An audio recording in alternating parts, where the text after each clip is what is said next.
Midnight Facts for Insomniacs. I just learned something.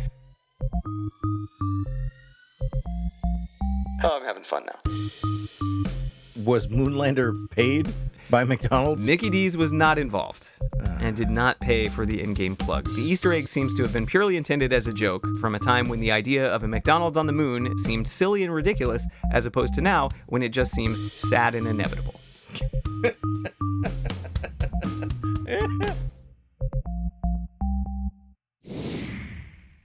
This is our 90th episode. Holy shit. That's crazy. 90 episodes? That makes me tired. You had to edit all these. Yeah, boy, looking back, that feels like a lot of work. It was a lot of work. It was, Jesus. but God, there was so much fun in there too. We're streamlining it. I feel like it's less work than it ever has been, but it's still a lot of work. Yeah. Still more work than it needs to be. But 90th episode, Insomniacs, the world over. Please keep on listening after we finish the, obvious official end of the episode. Keep listening because we have some announcements we want to make. We need your help for the 100th episode. That is only 10 weeks away. You can be involved. We need your input. Stay tuned. All right, so today we are talking Easter eggs.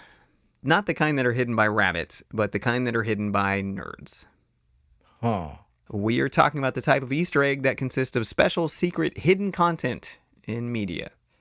Primarily movies and video games that can be discovered by viewers and players and make you feel like a cool amateur detective when you find them, or make you feel like a loser who wasted a bunch of time and effort for zero actual payoff. Most Easter eggs are just silly garbage, but they can be fun, and the history of them is kind of interesting. Okay. So if you have seen Ready Player One, you've heard the origin story of Easter eggs, the completely inaccurate origin story of Easter eggs. Oh, really? That's not. I took that as canon. Swing and a miss. Kind of a frustrating miss because that was a multi-million-dollar film. They could have sprung for a fact checker. And if they had one, fire them. The story from Ready Player One is that the first Easter egg was hidden in an Atari game from 1979 called Adventure, a video game with very ornate cover art featuring mazes and dragons and castles, and very primitive gameplay featuring indecipherable chunks of pixels that supposedly represented mazes and dragons and castles. And dots. It was a lot of dots and squares. Yes. Should have been called pixels. It was just a bunch of pixels. The game is bizarrely credited as the first graphical video game, which it's not. There were definitely graphical games before, and some of them were more advanced. To call Adventure primitive would be an insult to all forms of primitiveness. Huh. Cave paintings were masterpieces compared to this scribble on a digital Etch-a-Sketch. So the game designer was just like, fuck it, I'm getting paid. Have you seen Adventure? No, I mean, I've seen what they played on Ready Player One. I was not impressed. That's it. Yeah. I mean, I remember playing the original Wolfenstein, and that was pretty primitive. Sure, but that's light years ahead. That had identifiable blocks of color that was somewhat decipherable. Yeah, I mean, you could tell the difference between when you had a knife or a gun or your 2-pass or 5-pass and the other Nazi you were shooting. This was nothing like that. This was like Impressionist. It was created for Atari by a programmer named Warren Robinette. We mentioned on our video game episode that Atari did not like to reward or acknowledge their video game developers via an end credits title scroll. That was not happening yet. Because if you roll credits at the end of the game, you're equating video games with movies and putting game developers on par with directors and artists, which could lead to individual game developers being poached by other companies and making enough money to survive, which we can't have that. It's crazy talk. As you can imagine, developers not super thrilled about toiling in obscurity. They wanted credit for their hard work and creativity. They wanted the world to know who was responsible for those flat, chunky pixel blips. I spent half a summer on those pixel blips, sir. Personally, I would have preferred obscurity. You can't prove anything. You don't see a name. Nope. Wasn't me. But I saw you on Atari. Wasn't me. But for whatever reason, Robinette wanted his name forever associated with underachievement. And he was a big fan of the hidden messages in Beatles records. So unbeknownst to Atari, he created his own hidden message. Quote, the Easter egg is accessed by setting difficulty levels 2 or 3 and first retrieving the gray dot from the Black Castle catacombs. The player must bring the dot, along with 2 or more other objects, to the east end of the corridor below the Golden Castle. This causes the barrier on the right side of the screen to blink rapidly, and the player avatar is then able to push through the wall into a new room displaying the words, created by Warren Robinett, in text which continually changes color. Yay. What a wonderful reward. At least real Easter eggs usually contain chocolate. Yeah. This is just a random signature. Fuck, I'll take the semi-rotted boiled Easter egg at that point. Like the one that's been dyed and clearly left in the grass too long and may have been peed on by the dog or the cat. Can you imagine if you went on a real Easter egg hunt and you opened up an Easter egg and there was just a note that had some dude's name? That's just confession. This is the motherfucker who stole my chocolate. I'd be like, dude, I'm going to find you and beat you to death with this egg. That's a cruel hoax. Some creeper was killed today by 6 unhappy 5-year-olds. Somehow the game ended up selling over 1 million copies. As American teenagers had low expectations in 1980. Yeah. This was the era of pet rocks. Dude, this is the era of me being born. That was the low point. Appreciate it. The Easter egg remained hidden for a year until it was discovered by a 15-year-old kid with a lot of time on his hands and questionable taste in entertainment named Adam Clayton. Clayton promptly sent a letter to Atari informing them of what he had found. Like a bitch-ass snitch. I was going to... What the fuck are you? He's Junior KGB? Atari assigned programmers to start digging through the code to find it, and the guy who eventually did quipped that if he were given the freedom to make a change, he would have rewritten the code to say, fixed by Brad Stewart. I like that, but it wasn't. They didn't let him do it. Yeah. The Easter egg was not fixed by Brad Stewart. In fact, it wasn't fixed at all. Atari's director of consumer software development, Steve Wright, savvily advocated for keeping the code, and to their credit, the company followed his advice. Wright actually coined the term Easter egg in an interview with the magazine Electronic Games. He said, quote, from now on, we're going to plant little Easter eggs like that in the games. And they did, mostly. So the Easter egg in Adventure marked the origin story of the term Easter egg and the beginning of the Easter egg tradition. It cemented Easter eggs as a video game staple, but it was not at all the first Easter egg in a video game. Really? It wasn't even the first time a developer had hidden his name in a game. That would be Video Whizball, a video game version of the Crossfire board game from the 70s. Do you remember Crossfire? Is that the one with like the triggers and the shooting and the little spinny thing with a ball bearing? Yeah, it was actually kind of a version of air hockey, and you sat across from each other and like fired metal ball bearings at the other player's puck. It always struck me as intensely dangerous because you're shooting ball bearings at each other, which have a tendency to bounce off one another. It was the typical you'll shoot your eye out like death trap scenario. Nice. Okay. Yeah. I'm This for it. was a pre-litigious America, which did not care about the eyeballs of the nation's children. Yeah, eyeballs, teeth, whatever. So in the 1978 video game version called Video Whizball, quote, after playing a match to completion, both sides must have their square be destroyed by either the other player or by a red square. I don't really understand how that works, but okay. While both squares are destroyed, the player must go back to the menu to start a new match. The settings for the match must be set to game 43 with a score of 67 in order to win. Once this is done, the game will load the field with the words Reed Self at the center, referring to programmer Brad Reed Self. The name is also indestructible. Another fabulous reward. Not at all a waste of time and energy to curse your screen with an indestructible name drop of someone you don't care about. Right. Or know nothing about and as credited nowhere on anything, even the packaging. So you'd be like, Reed Self what? Is this a message from the Oracle? Like what the fuck is going on? I love that I'm giving the detailed instructions for these. If anyone's out there playing Video Whizball, let me know. So while this was the first hidden digital signature in a game, it still was not the first Easter egg. Okay. That honor goes to hidden content in a much earlier game, 1973's Moonlander, in which a spaceship pilot is tasked with one very specific goal. I'm not sure what it was. Probably should have looked that up. You know, Might have had something. I think it had something to do with Mars. yeah. Moonlander was created to show off the capabilities of the $11,000 DEC G40 Vector Graphics Terminal, a monitor and light pin combo designed to display crude two-dimensional graphics that could be manipulated on screen with the pin. The game was whipped up by contractor Jack Burness in a mere 10 days. It's in one color, green lines on a black monitor, and it still looks a million times better than that garbage-ass adventure game. I feel like the bit is in your teeth. You're just not letting that go. I just hate that game. I'm offended that anyone thought that was a game. It's a Rorschach test, and all I see in it is rage. Word. I got you. Cool. Don't kill me. The goal was, of course, as advertised, to land on the moon, and if you played it a while, you might notice a strange object on the moon's surface. According to a linked article on criticalhit.com, quote, if you can perform a successful landing next to it, you'll see your little spaceman get out of his ship and slowly wander towards it, eventually stopping at the main structure. Wait, is it a McDonald's? It's a fucking McDonald's, unquote. It's a McDonald's sign?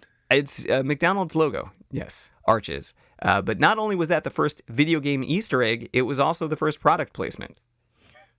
Was Moonlander paid by McDonald's? Mickey D's was not involved and did not pay for the in-game plug. The Easter egg seems to have been purely intended as a joke from a time when the idea of a McDonald's on the moon seemed silly and ridiculous, as opposed to now when it just seems sad and inevitable.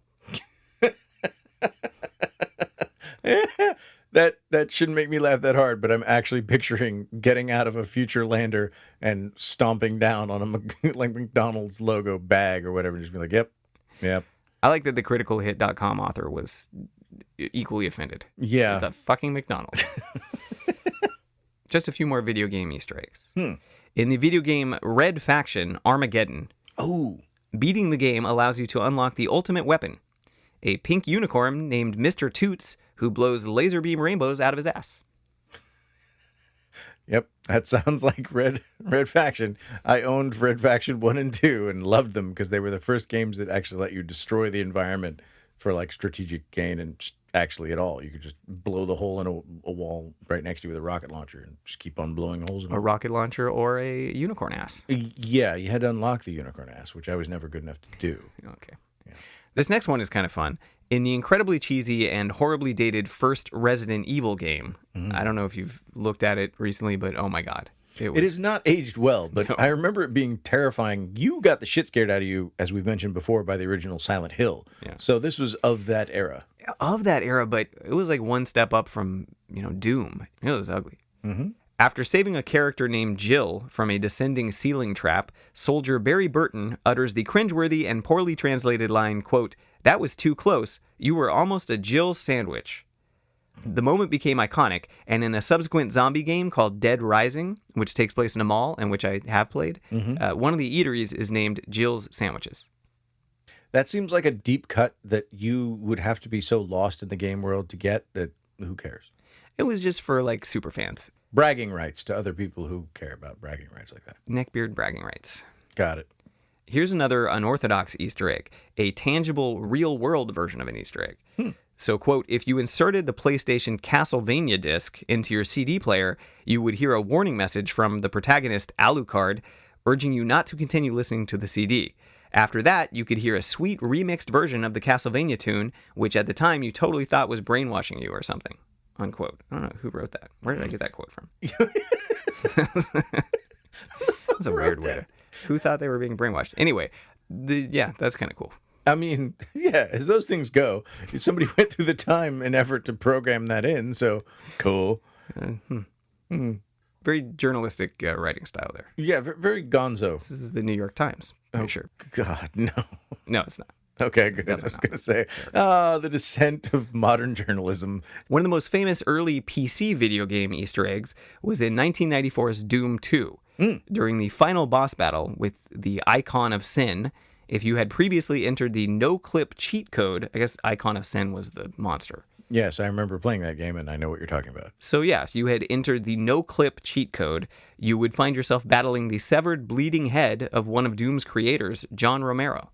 I guess this was a little bit weird if you're a fan of the guy, because you're going to shoot him in the face. On the other hand, if you hated the game, super cathartic. Yeah. Or It's the only reason I kept playing, was just to shoot this fucker in the face. Just for all those glitches. This is glitch revenge. Yeah, I feel like that ratchets up one step at a time. Like, if you really love the game, you'd be like, why am I shooting this guy in the face? Second ratchet up would be like, fuck this game. I'm really glad I shoot this guy in the face. The third ratchet up would be like, oh, I fucking love this game. He'd totally get why I'm shooting him in the face. I think that's what it was. Yeah. He understood. He got it. He wasn't mad. Yeah. Like, shoot me. You were mad? Shoot me in the face. He's into that shit. We don't kink shame. No. The problem with a shoot me in the face kink is pretty hard to prove that the guy was actually into that. Yeah. The aftermath is a bit, Yeah. legally squidgy. It's dubious. Yeah. He's got to sign something, but then, you did have a gun while he was signing the thing, or there was a gun involved, and not a reasonable kink. It's hard to find people who are into the same kink as you. You're like, is anyone into being shot in the face? And you're like, Jim was. And You just missed him. lots of other people probably were. You're a little late. It's like once you develop that kink, you have a really short window to find other kinky face shooters. And also, no one's going to want to interact with you because they're going to shoot you in the face, but then you can't return the favor. Yeah. Yeah. It's not a very reciprocal kink. You have to find someone whose kink is shooting people in the face. Yeah. There's not a lot of them that are out on bail or whatever. Like, Free range face shooters. We've gone really far down this hole. Holy crap, dude. You are tired. so regardless, you would blast him in the head a couple times and watch him roar with pain, and then you would win. It was weird, but on brand for that series. Sure. Totally. Next Easter egg. The original Diablo video game featured a random herd of cows at one point. Yes. And this led to a persistent rumor that the game included a hidden cow level that you could access by petting some of the specific cows. This I didn't run into, but I do know about the cow level, and that was a thing. And I think they brought it back in Diablo 2, and you had to do like a certain thing with a malice, and there was a whole thing. So yes, it was not actually a thing in the first one. That was just a rumor. Right. It turns out that was actually a successful trolling effort, which resulted in understandable frustration as players obsessively dragged their mouses over a bunch of presumably confused and annoyed digital cows. Mer? There isn't actually a cow level in that game, but developers got wind of the rumor, and so they built a legit cow level into Diablo 2, as you mentioned. Yeah, and it's super fucking hard. I've never once beaten the cow level and gotten the extraordinary benefits therein. Describe to us the cow level. Okay, so there's a severed leg, and then you put it on this like thing, and then this portal opens, and you go in, and the cows are bipedal and are armed and are coming at you. Yes. And you get your shit handed to you if you're not up to the challenge. They're very slow, as Repeatedly. they would be, Right. but there are a lot of them. Yes, there are a lot of them, and they're very OP in the sense that, overpowered for those of you who are boomers, not zoomers. And Or not complete dorks. I feel attack. Oh, you feel correct. Anyway, what I was trying to say is if you get close enough to them for them to strike you, they hit you with a lot of damage. And, there are a shit ton of them. There is a herd. And if you actually make it through all of them, supposedly you get some cool drops, weapons, armor, things like that. But yeah, I never made it through it once. Yeah, you had to beat the Cow King. Yeah. And I don't know how they were manipulating axes with their hooves, but That's what bothered you. Okay. Yeah. maybe they stuffed it into the cleft between their hooves. It would be a very skinny axe handle. I love that that's the hill you're dying on, but I'm the dork. Got it. The saddest Easter eggs are the ones that no one ever finds. And the worst Easter eggs are the ones that no one has found, but then are preemptively revealed by their creators in some kind of spoiler alert moment when they realize that pretty soon no one is going to care enough to keep looking. Yeah, this sounds sad. Okay. Combine the worst with the saddest, add in some shameless promotion, and you get the Arkham City Easter egg in 2009's Batman game Arkham Asylum. Oh, no. The developers wanted to promote the game's upcoming sequel, the aforementioned Arkham City, so they included an entire blueprint of its game map behind a wall in the Warden's secret room. Quote, it's not located on any of the maps. You can't see the weak wall with Batman's detective vision, and you can only blow it up with several applications of explosive foam.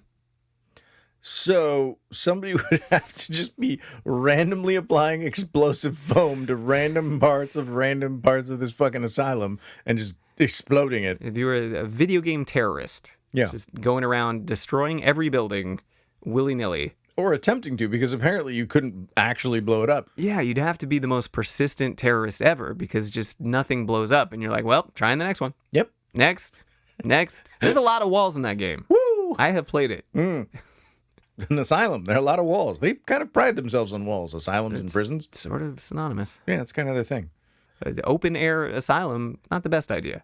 No, I feel like that's actually synonymous with a failed. Yeah. Joker just wander away. He'd escape by accident. Imagine being the warden of that fucking place. Wait, all right, I've got the Joker. Scarecrow, he was right here. You're not the warden, you're a shepherd. Yeah. So no one was going to stumble across this Easter egg. It was not the most well thought out. And since a promo that no one ever sees doesn't make for a great promo, after 6 months of thirstily waiting for some kind of in-game suicide bomber to expose the blueprint by reducing the entire asylum to rubble, Rocksteady Studios bit the bullet and just straight up announced the Easter egg in a podcast. And everyone cheered with joy. No one gave a fuck. And that's the problem with creating a promotional Easter egg, is like the whole idea with an Easter egg is maybe people will find it, maybe they won't. Some people are going to find it. With a promotional whatever, you want all of them to see it. Right. So you're going against the whole spirit of Easter eggs. Yeah, the first mistake they made, the most obvious mistake they made, was not making it visible to Batman's detective goggles. Like, that's the first thing you make it visible to. Like, oh, you thought to equip these and look around. They also only waited 6 months. The other problem with a promo is that, like, there's a time limit on it. The whole idea for an Easter egg is that people are going to play that game for years or whatever, and then eventually someone's going to stumble on it, and it'll be like, cool, no one ever noticed this, and they'll spread it around, and then a few people will know about it or whatever, and it kind of picks up steam. But, like, you need people to find this Easter egg because otherwise it's going to be irrelevant. Right. Yeah. Easter eggs are the long con. Easter eggs are like, hey, we want a resurgence of this game in like 15 years. Or not even that. We just want to put something in here for the hardcore. We want to reward the hardcore gamers who really love this game. Right. Not we want to try to sell you something, and so if you don't find it, we're just going to tell you where it is. That is just such bullshit. No, that's just lame. Some Easter eggs are more creative than others. Also more sketchy and invasive. In the popular Konami game Metal Gear Solid, when the protagonist Solid Snake... Yep. Nope, you're not getting anything from me because I've heard all of the jokes. When Solid Snake meets the telepathic character known as Psycho Mantis, the developers got clever and honestly pretty creepy. The game actually scans your physical memory card, and if you've played any other Konami games, the Mantis will make comments such as, "You like Castlevania, don't you?" Ew. It's a little creepy. Clever, but also fuck you. Yeah, clever, but also, ew, you creepy hacker fuck. What else are you scanning? Yeah, seriously. You like bukkake porn, don't you? You should rethink your passwords. This starts with 1, 2, 3. You're just like, what the fuck? What the fuck? That was a joke about Spaceballs, you asshole.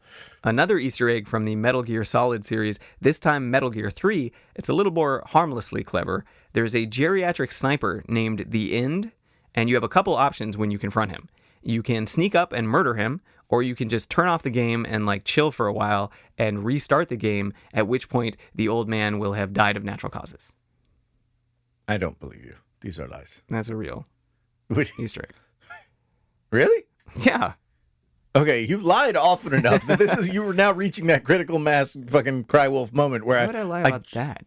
Because that's actually creative, and you're kind of creative occasionally on accident. Oh, thank you.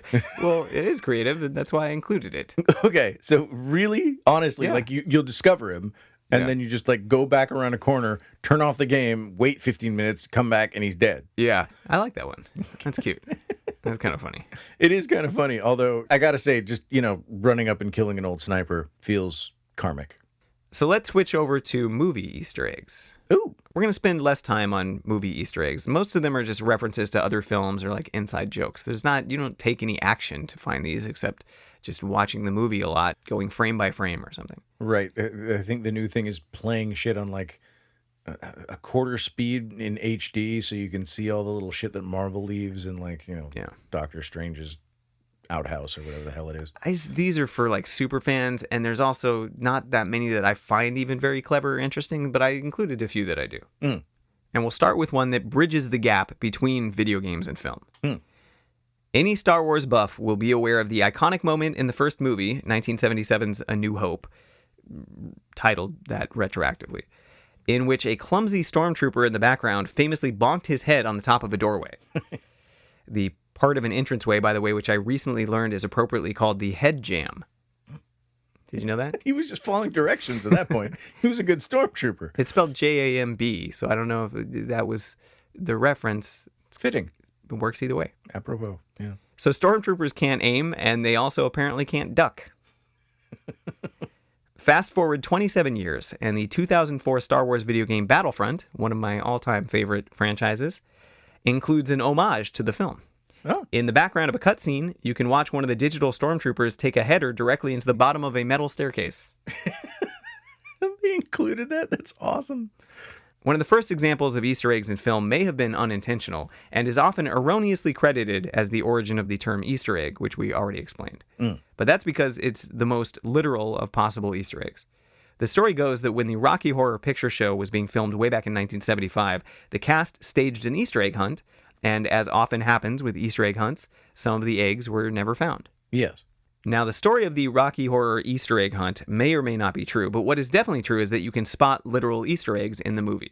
One of them is under Frankenfurter's throne, another is near the elevator, and another is in place of a light in the ballroom. I've seen that movie entirely too many times, as I was part of the cult that used to operate out of the Berkeley University Theater. I wonder if we crossed paths, because that was actually before we knew each other, that both you and I would attend those shows. Yeah. I only went because there was this girl I liked who would go there, and I kind of appreciate it now. At the time, I really hated that movie a lot. Yeah, I didn't care much about the movie, but there was an opportunity to make out with or do various odd things during the show. And we both went because of horniness. I mean, what were you really expecting from somebody between the ages of 14 and 16? Yeah, that was who my has primary motivation. I wish I had been more into it. It would have been fun to like let loose and, do the time warp in the aisles and all the stuff. I got up and did the things. I was into it in the sense of like, yay, the more into it I am, the more happy she is and the more late I get. I was in the audience mocking you and hating you at that time because I really hated everyone that was into. I was like the Grinch, and you guys were the Who's down in Whoville, and I was judging and hating everyone. And I just, my heart was too small. I wish Did it get you any more sex? It did not. No. It did not. So Oh no, that totally failed. By the way, we made out a couple times, but that's not what I wanted. So winning strategy all the way through. Yeah. I'm bitter because I'm there. I hate it while I'm there. I'm trying to get this girl, and I'm not. Yeah. Win. Being an unfun, grinchy bastard, not winning strategy for. Don't be a buzzkill. Yeah. Words of wisdom. Now, the idea that none of the camera people, crew members, gaffers, etc. noticed that there was an Easter egg on one of the light fixtures instead of a light, and no one in the crew caught this even when filming, unlikely. Yeah. But either way, it makes for an interesting story, and it is something to look for next time you're in the mood for a gender-bending time warp. One of my favorite examples of an Easter egg that is really just a clever moment that most viewers don't catch. In the movie Back to the Future, the mall from which Marty McFly travels back in time is called Twin Pines. Mm-hmm. The first thing that happens when he travels back in time in the DeLorean is that he immediately takes out a pine tree. Right. Do you remember that? He just knocks one down and then goes into the barn. Mm-hmm. When he heads back to the future, you might notice that the mall has been renamed Lone Pine Mall. Wow, I never did notice that. Okay. I had never noticed that either. That's cute. It is cute. And I do remember them going through the pines and being like, oh, the fucking pines. I thought that was the Easter egg of them being like, oh, he's going through the pines. That's why there's... And then I never noticed the sign when we got back that it was like, oh, okay. Yeah. One pine. Cute. Here's another one that I think you have to be pretty detail-oriented to notice. From Captain America, The Winter Soldier. Ooh. You're probably familiar with the character played in Marvel films by Samuel Jackson, Nick Fury. In the film, Nick Fury's gravestone features a short snippet of a Bible quote from Ezekiel 25:17. Yep, this one I know about. Do you know what it reads? Yes, it does. It's from Pulp de Fiction. The path of the righteous man. It's beset on all sides. Might sound familiar. That is the Bible passage quoted by Samuel Jackson's hitman character Jules Winfield from Pulp Fiction right before he murders Brad. Before he murders the ever-living shit out of Brad. In fact, it is the Bible passage that Jules claims he always quotes before a kill. Yep. Which, it's very dramatic, but also not very practical. No. I feel like most victims aren't going to just sit still while you orate. Just have to deliver my murder monologue. Speaking of Tarantino, he collaborated with Robert Rodriguez on the film From Dusk Till Dawn. Yep. Tarantino wrote and Rodriguez directed. It's kind of off. I like the first half is creepy, and then the second half is just a weird ass slasher vampire film. Yeah, the second half is just a Splatterhouse film. That's all it is. It goes to straight up grindhouse. Yeah. But viewers who were also Tarantino fans might have noticed a cameo by a restaurant. At one point, George Clooney picks up takeout from Big Kahuna Burger, which is the same chain from which the aforementioned and soon-to-be murdered Brad from Pulp Fiction obtained his burgers and tasty beverage. Really? Can I have a sip of your tasty beverage? Big Kahuna Burger is kind of a super Easter egg. It actually made its first appearance in Tarantino's 1992 Reservoir Dogs and has since become a recurring Easter egg in the films of both directors. In addition to Reservoir Dogs, Pulp Fiction, and From Dusk Till Dawn, it also shows up in Four Rooms and Death Proof, as well as the Dusk Till Dawn television series. So Robert Rodriguez has continued the tradition. Huh.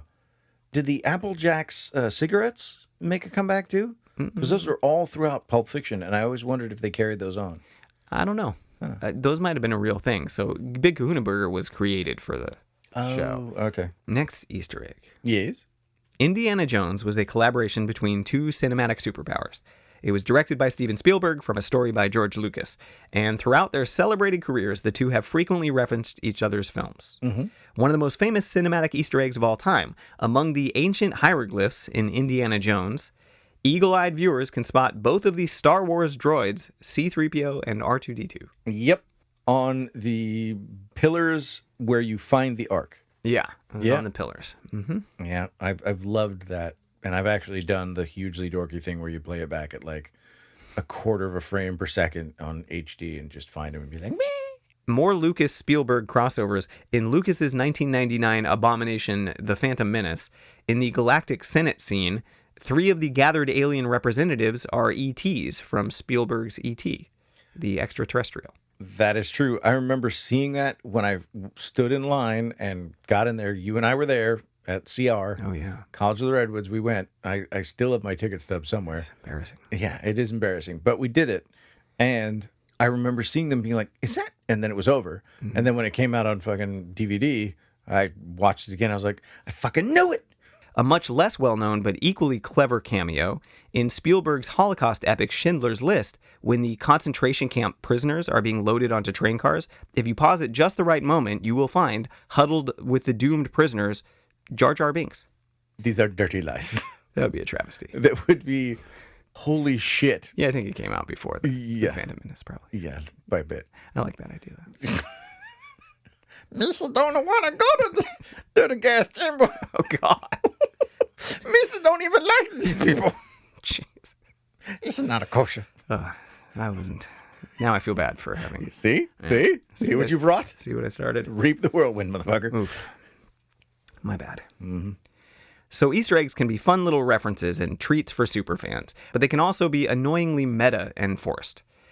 Personally, I think that Ready Player One should represent the death knell for Easter eggs because it is just a disgusting mishmash of not remotely clever references. Yeah, I mean, once they passed like 6 million references, I'm pretty sure they ate up their reference quota. It's just like, I rewatched it for this episode just because it's so notorious for being packed with supposed Easter eggs, which are really just cameos of every possible pop culture figure that the studio could obtain the rights to feature. yeah. Oh, look, it's a Battletoad. That's not clever. That's just a Battletoad right there on your screen. It's not hidden. It's just standing there. I don't even know what a Battletoad is, but I know that they were in there. From a video game, it was a side scroller. I played it a bunch of times. Not worth remembering. I did get occasional stabs of nostalgia at like the Iron Giant or a quick glimpse of Marvin the Martian just randomly. But there was no reason for those characters to be there. No. And Samuel Hayden will come with me from the Discord on this, but there were some 40K references that I was into and saw some little tiny peeks at. But yeah, They forced it. Yeah, there were a couple clever ones, and it showed that like you can do this in a clever way. One of the ones that I noticed without looking it up on this last watch that I hadn't seen on the first one, when the Batmobile skids to a stop during a race, the sound of its wheels dragging on the metal rails of the like above ground subway or whatever they're on, it's subtly auto-tuned to the melody of the 1960s Batman TV show theme song. And it was like, and then it stops, and I was like, in my head. I heard it So Easter eggs can be fun, but they can also be pointless and self-congratulatory, which is what that movie proved, I think. Yeah, I mean, to me, that movie summarizes itself in terms of Easter eggs as, oh, yeah, oh, look, oh, they put that in there, too. So that's all I've got. There are a ton of Easter eggs. There are so many in video and film and even TV shows and every type of media. But if we didn't discuss your favorite movie or video game Easter egg, just let us know. Just scroll down in the show notes and join our Discord, where we will all be comparing notes and everyone will be yelling at me for all the great Easter eggs I missed. I'm sure I'm going to take a lot of heat. Oh, yeah. On this one. You're catching no end of flack. And while we have your attention, we are coming up on our 100th episode. And what we would love from all of you is your ideas on what we should do for our 100th episode. Ideas like Duncan should get drunk and Shane should have to look after him for a whole episode. And that, It's been done. Yeah, I mean, we've done that. If you listen back through our earliest episodes, you will hear that I'm audibly drunk. It was season 1. Yeah. And a good chunk of whatever season we're calling season 5 2. and 2 and 3 and, well, most of them. There are episodes in every season where you're like, oh, he's hammered. So we're not doing that. But there are other things you can do, you can suggest to us that we may very well do in the 100th episode. So please get in touch because you are the Insomniacs. You are what's driving this boat. You are the reason we are here. And as usual, and forever after. Do you drive a boat or do you like pilot a boat? Knowledge is power. Sleep is overrated.